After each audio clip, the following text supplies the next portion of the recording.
करवा चौथ व्रत की विधि। कार्तिक मास के कृष्ण पक्ष की चतुर्थी को करवा चौथ कहते हैं। सुहागवती स्त्रियों के लिए ये बहुत ही श्रेष्ठ व्रत है। स्त्रियां इस व्रत को दीर्घजीवी होने के लिए करती हैं। इस दिन सुहागिन स्त्रियां चावल पीसकर दीवार पर करवा चौथ बनाती हैं, जिसे वर कहते हैं। इस करवा चौथ में पति के अनेक रूप बनाए जाते हैं तथा सुहाग वस्तुएं जैसे चूड़ी, बिंदी, बिछुआ, मेहंदी और महावर आदि के साथ साथ दूध देने वाली गाय, करुआ बेचने वाली कुम्हारिन, महावर बेचने वाली नाइन, चूड़ी पहनाने वाली मनहारिन, 7 भाई और उनकी इकलौती बहन, सूर, चंद्रमा, गौरा और पार्वती आदि देवी देवताओं के भी चित्र बनाए जाते हैं। सुहागिन स्त्रियों को इस दिन निर्जल व्रत रखना चाहिए। रात्रि को जब चंद्रमा निकल आए तब उसे अर्घ्य देकर के भोजन करना चाहिए। पीली मिट्टी की गौरा बनाकर उसकी पूजन करनी चाहिए।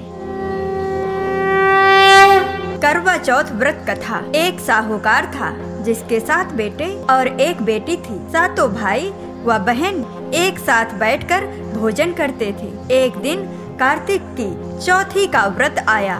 भाई बोला कि बहन आओ भोजन करें। बहन बोली कि आज करवा चौथ का व्रत है, चांद उगने पर ही खाऊंगी। तब भाइयों ने सोचा कि चांद उगने तक बहन भूखी रहेगी, तो एक भाई ने दिया जलाया, दूसरे भाई ने छलनी लेकर के उसे ढाका और नकली चांद दिखाकर बहन से कहने लगा कि चल चांद उग आया है, अर्घ्य दे ले। बहन अपनी भाभीयों से कहने लगी कि चलो अर्घ्य दे दे। भाभियाँ बोली तुम्हारा चांद उग आया होगा, हमारा चांद तो रात को उगेगा। बहन ने जब अकेले ही अर्घ्य दे दिया और खाने लगी तो पहले ही ग्रास में बाल आया, दूसरे ग्रास में कंकड़ आया और तीसरा ग्रास मुंह की ओर किया तो उसके ससुराल से संदेश आया कि उसका पति बहुत बीमार है, जल्दी भेजो। माँ ने जब लड़की को विदा किया कहा कि रास्ते में जो भी मिले उसके पाव लगना और जो कोई सुहाग का आशीष दे उसके पल्ले में गांठ लगा करके उसे कुछ रुपए देना।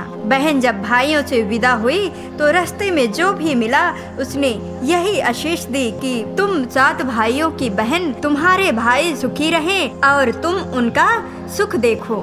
सुहाग का आशीष किसी ने भी नहीं दिया। जब वो ससुराल पहुंची तो दरवाजे पर उसकी छोटी ननद खड़ी, वो उसके भी पाव लगी तो उसने कहा कि सुहागिन रहो, सपूती हो। तो उसने ये सुनकर के पल्ले में गांठ बांध ली और ननद को सोने का सिक्का दिया। तब भीतर गई तो सास ने कहा कि पति धरती पर पड़ा है, तो वो उसके पास जा करके उसकी सेवा करने के लिए बैठ गई। बाद में सास ने दासी के हाथ बची कुची रोटी भेज दी।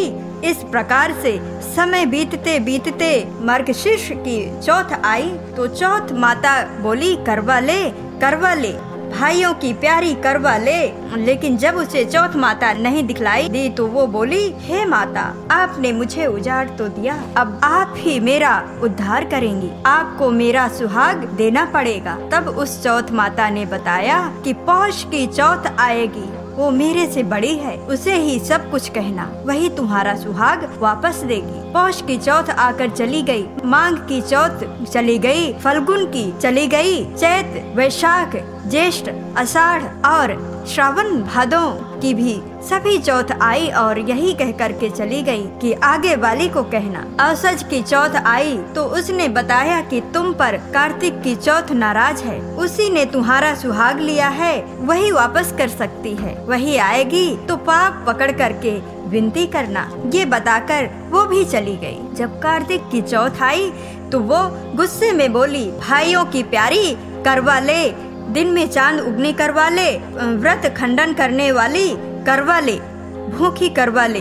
तो ये सुन करके वो चौथ माता को देख करके उसके पाप पकड़कर गिड़गिड़ाने लगी, हे चौथ माता, मेरा सुहाग तुम्हारे हाथों में है, आप ही मुझे सुहागिन करें। माता बोली, पापिन, हत्यारिन मेरे पाप पकड़ करके क्यों बैठ गई? तब वो बोली कि जो मुझसे भूल हुई है उसे क्षमा कर दो, अब भूल नहीं करूँगी। तो चौथ माता ने प्रसन्न होकर के आँखों से काजल, नाखूनों में मेहंदी और टीके में से रोली लेकर के छोटी उंगली से उसके आदमी पर छींटा दिया। तो वो उठकर बैठ गया और बोला कि आज मैं बहुत सोया। वो बोली क्या सोए? मुझे तो 12 महीने हो गए हैं, अब जाकर चौथ माता ने मेरा सुहाग लौटाया है। तब उसने कहा कि जल्दी से माता का पूजन करो। जब चौथ की कहानी सुनी, करवा का पूजन किया तो प्रसाद खाकर दोनों पति पत्नी चौपड़ खेने में बैठ गए। नीचे से दासी आई और उसने चौपड़ के पास खेलते देखा तो उसने सासू जी को